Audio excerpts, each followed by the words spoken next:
Footballing moments are what we live for, and as you know, the excitement never stops. And welcome again to kick off with Jay. He's doing football the way you love it, and as we promised. And before we dive into the pool of football analysis, please do like and subscribe the video. It's very much important for the growth of this channel. And as you always know, as I said, I don't do this alone. I do it with amazing football fans and analysts. And today with me is a very special guest, and he's an Arsenal fan. Welcome, Armstrong, to the show. Of Gunners. How does it feel to be on the show and talk about football? Wow, it's wonderful. I've for long want to be on this show, and I'm really happy this morning that I can be on the show with you. Okay. I can't wait for us to dive into some of the amazing football talk we have right there today. And please, let's quickly move on. It's a night of champions, a night of top UCL actions, and when it comes to UCL games, you know what we get: quality upon quality and lovely footballing moments. And let's quickly talk about the games coming up this midweek, and it will be what other games than the UCL games? Yeah, in fact, I can't wait to just watch this UCL match. In fact, it's a kind of game that really gives me joy whenever I watch it, because I expect a lot of talents and all that things. A lot of talents and quality, yeah, exactly. And a lot of top footballing and matches. Unexpected goals. Unexpected goals right there, yes. Yeah. And let's quickly talk about the games that are coming up on Tuesday. Okay. And the first one we should be touching right there, the most important one, is Benfica. I think Juve versus Benfica, right? Yeah, Juve and Benfica. Benfica will be welcoming Juventus right there. Yeah. And that game is a big game for Juventus. We know how their form has been in the Serie A and also in the Champions League. Maximo Allegri under real pressure to perform right there, with them rolling out the likes of Arthur and Zakaria, buying the likes of Milik. This team look very much set to exit the UCL right there, except a big miracle happen. Yeah, Juventus have not been in their good form anyway, because although they have the qualities, they have the character, they have everything, but they've not been in their good form. And the likes of Benfica, they at least in the Champions League, I can see they are really performing. They are giving all their best. Yes. So Juve now visiting Lisbon, Benfica's home. It will be a very tough game for Juventus. Looking at the form that they are and looking at the quality of players that they have, I think there's still some players on injury and stuff like that. So we should expect a win or a draw from Benfica. Yes. So Juventus actually need a win against Benfica and a win against PSG to have any chance of qualifying. It looks like they are set to exit the UCL football and go and focus on the Europa League. Exactly. Very much well. We don't see how logical it can be, except if they win those two games. Do you think they have a slight chance to qualify? Well, it's football. I always say it. Football. So we all have two legs to play. Yes. So, and it's an 11-11 game. It's not a 10-11 game, except a red card. So I'm not here to predict, but on a normal sense, I think Juve will have to go down to Europa. But when football shows, and you used to tell me something about luck. So when the luck comes up, and the luck is with Juve, let me tell you, they can end up being the second, in the group. But you don't accept the fact that there's luck. I accept the fact that there's luck, but luck only works when you played your own football, not when you are just lifting a ball and you expect luck. Let me give you a good example. All right. Luck was Leeds not scoring against Arsenal, right? Why do you have to go back to the Arsenal Leeds? I just want to talk about... Are you trying to tell me that the game was on luck? That's a typical example of an unlucky Leeds side. I won't call that game a luck game, because they played what they needed to play. They played to the core.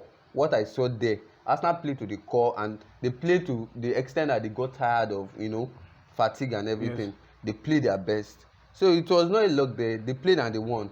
Okay. You can only say when a luck is when a team is not even playing at all. Maybe talk about possession. The other team is eating. What I'm saying is that Leeds they were unlucky in that game. If they were lucky, they would have gotten it. So because Leeds were unlucky, then Arsenal were lucky. Arsenal were lucky that day. Arsenal were lucky to escape. Okay. To get the 3 points right there. That's not a luck. They played their game. They were lucky. All right. Bamford missing a penalty. You don't miss that every day. Everybody, no. Messi lose the penalty. They are blowing Ronaldo up their lose chances. penalty. They were blowing up their chances in the second half. Ronaldo lose penalty. Every opportunity to pick up a point in that game. I've told you where luck shows up. Luck is, let me tell you, luck is when the team that you are expecting to perform is not performing at all. Yeah, okay. And the team you are not expecting to perform is performing seriously. That is it. Okay. Let's go back to the context. Let's quickly move on and let's talk about the Manchester City Borussia Dortmund game. I think it will be played at Signal Iduna Park right there. We saw the likes of Bellingham lighting up that kind of game in the reverse fixture right there. Manchester City have already qualified. In this one game just to play some of the guys that have been on bench lately, right? But I'm predicting the match to be an over 2.5 because Man City is still a goal scoring team. They will always score. Even and it's just like some what did they call it? DNA. Goal scoring is in their DNA. I don't want to know. They will always score. They will try to find a way to score. Especially when you just apply that their bad midfielder, that De Bruyne. And the combination of De Bruyne and is one deadly force to watch out for this season. That is very deadly. So we quickly move to the Chelsea Salzburg game. I think let's quickly talk about that one. Then the AC Milan, Dynamo Zagreb. Right there, Chelsea topping the table, and if they get a win against Salzburg, they qualify, right? Yeah, sure. So Chelsea are trying to, at least the Potter is molding. Potter football. Unbeaten. The Potter right is molding. He's building. In over 70 matches. The Potter is mold. He has not been beaten right there at Chelsea. Yes, he has not played against a very strong team. You can't talk about Man AC Milan is the champions of the Serie A. No, come on. No Italian club plays with England. Arsenal were unable to beat Manchester United. Yes, you said something before Manchester United. Yes. You said AC Milan were unable to defeat. Yes, we did a double. Now let me bring something up at that side. They did a double. Any Italian team can't really play against any England team. Look at it from head to head. Okay. There's always difficulty. Okay, accepted. But Inter Milan, I think they struggled to even make the top four the last season. Yeah, sure. And they put Barcelona to sword. Yeah, sure. Yes.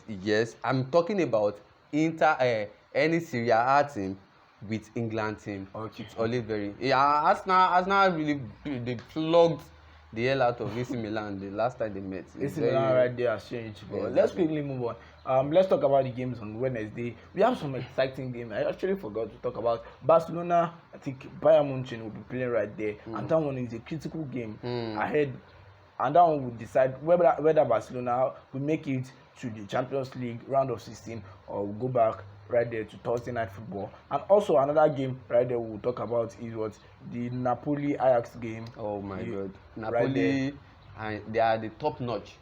I think that word is correct. Yes, they are the top notch of their career. As in, they are really playing unbeaten this season in the whole of Europe. They've got two amazing midfielders. Their name is quite complex for me to call, but they are very intense. They run a lot, have a lot of speed. And they match it up with technicality. That's what I love about it. Then their danger man, which is our own man, Victor Osimhen, right there, leading the line right there. So let's quickly talk about the Barcelona Bayern Munchen game. It seems to be the biggest game you have right there on Wednesday because we have two big teams right here. A lot is at stake for Barcelona after not being able to beat Inter Milan over 2 legs. They need to get a result against Bayern and hope Inter Milan slip up in any of their remaining games. Yeah, how do you think Barcelona will fare against Bayern Munchen right there at the Camp Nou Stadium? Because anytime I hear Bayern, I'm not always. My body is always doing me giz. Bayern has showed Arsenal a lot. My body is always doing me giz. Fine, you can say that again, but not this Arsenal because the mentality has really changed. Let's see for next season if they make the Champions League. They will surely make the Champions League. But when we talk about Barca, you see. I think I need to advise Xavi. He needs to go to the bank and borrow extra loan to get extra players because after so many levels. I don't think he has the right players for the team. He don't have the right player because this Barca, they are not giving me the joy I need. Yeah. You know, when you say Barca, even a team that you hear you want to play with Barca, you know the fear, not even the players as now. Beautiful attacking football. You get with results. yeah, but now results. when you say you want to play, just like saying you want to play with Luton City. But they had a good game yesterday against Athletic Club. 4-0. You always be a king in your country now. You always be a king in your country, so it's normal. Okay, let's talk about the game and do you think Barcelona can get one over Bayern Munchen? I don't think they've done that over like 5 matches. I don't think so. Bayern Munchen has always been Barcelona's daddy. Let me just conclude in this way that you see, after Europa, I think they need to deploy people to Conference League. Very much. Barca should be part of it. Barca should be part of them because I don't think they suit Champions League or even Europa. They are just there to just make things miserable for some people there. So that's just the So do you think Bayern will slip up and Barcelona, given what is at stake, right, they will take the 3 points? Yeah, Bayern are in good form. They are really in good form. Well, let's not talk about the games they are playing, maybe having their draws, but for real, Bayern are really in good form. Especially in the Champions League. Exactly, they are really in good with form. Xavi not taking some necessary decisions. I don't know why he benched Frankie de Jong last game and even Frankie Kessie favoring him more Busquets. Exactly. And I don't know, the likes of Rafinha are being played on the left-hand side. We saw how good Rafinha can be on the right-hand side and also Dembele. And it seems these days it's just Barcelona give the ball to Dembele and see what happens. And we saw how Inter Milan marked Dembele out of the game. And the likes of Lewandowski. The same thing that is happening to Conte is exactly happening to Xavi. They just believe, let's just have all these players.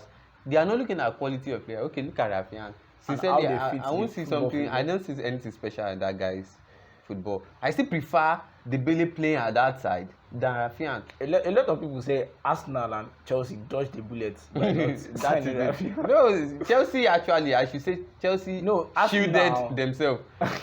Chelsea, because they already went there with the money. You understand? The money was there. You know, like, okay, please just give us this. We want to buy this wasted human being. But God, in His merciful way, saved Chelsea of the blunders. So let's just say that.